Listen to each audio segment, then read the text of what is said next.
अब की बार अर्जुन सरकार। সাউথের হিরো নানির সিনেমা আমার মতো হয়তো তোমাদেরও ভালো লাগে।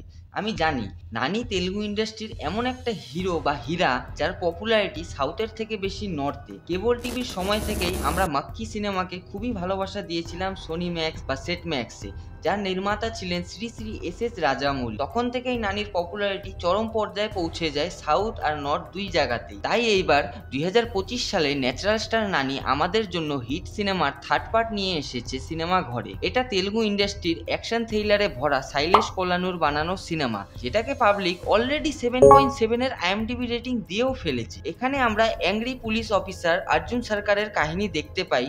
সিনেমাতে অর্জুন সরকারের পপুলারিটির কারণই হলো তার ক্রিমিনালদের প্রতি ব্রুটালিটি, যেটা দেখে তুমিও কোনো ক্রাইম করতে ভয় পাবা। সিনেমার স্টোরি হলো সিটিকে নামের একটা ডার্ক ওয়েবের গ্রুপ সাধারণ মানুষদেরকে মার্ডার করে, তাও আবার খুবই নৃশংসভাবে। এখন আমাদের নানি একে অর্জুন সরকার এদেরকে ধরার জন্য নিজেও মার্ডার করা শুরু করে এই গ্রুপকে জয়েন হওয়ার জন্য। সে অবশ্য ক্রিমিনালদেরকে মারে। এখন অর্জুন সরকার কি করে এই গ্রুপকে ধরে এটাই আমাদের সিনেমায় দেখতে হয়। এই যে ডার্ক ওয়েবের যে সিটিকে গ্রুপটা আছে না, অনেকটা জিগস বা শ মুভি থেকে ইন্সপায়ার আমার মনে হয়, কারণ এই গ্রুপে দুটো কিলিং স্টাইল আছে লাস্টের কিছু মিনিটের মধ্যে, যেটা দেখে তোমাদেরও আমার মতো এই চিন্তা ভাবনাটা আসবে। এই যে ডার্ক ওয়েবের সিটিকে গ্রুপ সদ্য জন্ম নেওয়া বাচ্চা থেকে শুরু করে বুড়োদেরকেও মারে নিজের মজার জন্য। এই গ্রুপ স্বাধীনতা চায়, এরা কোনো আইন কানুন কিছুই মানতে চায় না, এটাই হলো তাদের জন্য স্বাধীনতা। তাই তারা মার্ডার করে ভিডিও ডার্ক ওয়েবের মধ্যে ছাড়ে, আরও মেম্বার যাতে তাদের গ্রুপের সাথে যুক্ত হয়।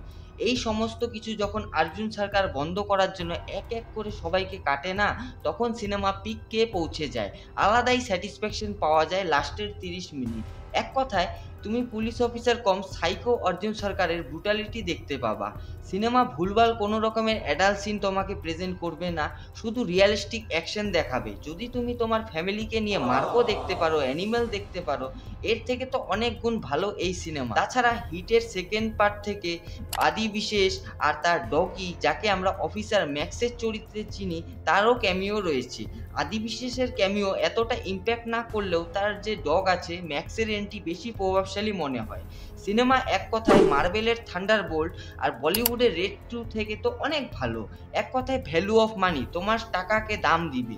কিন্তু বিগত কয়েক বছর ধরে যে সমস্ত কন্টেন্ট আমরা কনজিউম করেছি, যেমন মার্কো, অ্যানিমেল, সেগুলোর সাথে তুলনা করলে হিট দ্য থার্ড কেস একটু হালকাই মনে হয় আমার কাছে। ট্রেইলার দেখে যে ইম্প্যাক্টটা আমাদের মধ্যে তৈরি হয়েছিল, সিনেমা আমাদেরকে সেই জিনিসটা কিন্তু দিতে পারে না।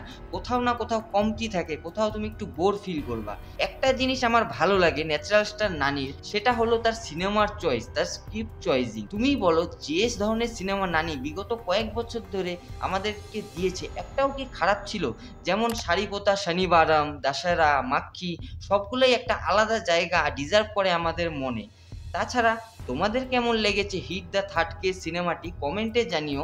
আর এই সিনেমার একটা পোস্ট ক্রেডিট সিনও আছে upcoming Hit the fourth case সিনেমার, যার মুখ্য চরিত্রে আমরা আমাদের রোলেক্স স্যারের ভাই কার্তিক শিবকুমারকে দেখতে পাবো। যদি এই রকমের ভিডিও তুমি আরও দেখতে চাও, চ্যানেলটিকে সাবস্ক্রাইব করতে কিন্তু একদম ভুলবা না।